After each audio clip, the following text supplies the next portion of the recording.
Ipinahayag ni First Lady Liza Marcos ang kanyang pagkadismaya matapos suriin ang ginagawang Philippine Film Heritage Building na nagkakahalaga ng halos ₱20 milyon.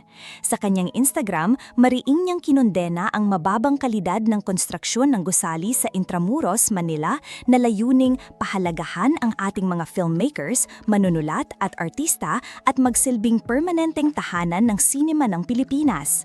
Sa halip, anong nakuha natin? Mga butas na bubong, basag na pader, at hindi natapos na mga sinehan, lahat sa gusaling hindi pa nga binubuksan, ayon sa kanyang post.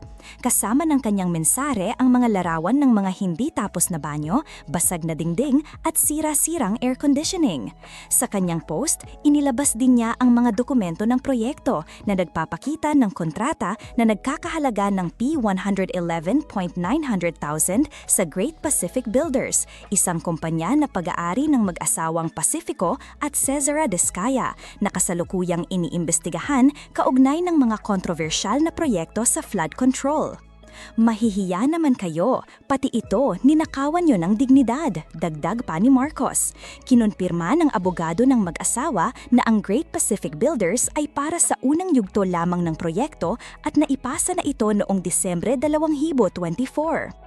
Nilinaw ni Palace Press Officer Claire Castro na kailangang balikan ng mag-asawa ang mga kontrata nila sa Department of Public Works and Highways upang maiwasan ang maling impormasyon na nagdadala ng kalituhan sa publiko. Ang Philippine Film Heritage ay isang proyektong 3 palapag na dinisenyo ng Film Development Council of the Philippines at nakatakdang matapos sa Oktubre 2024.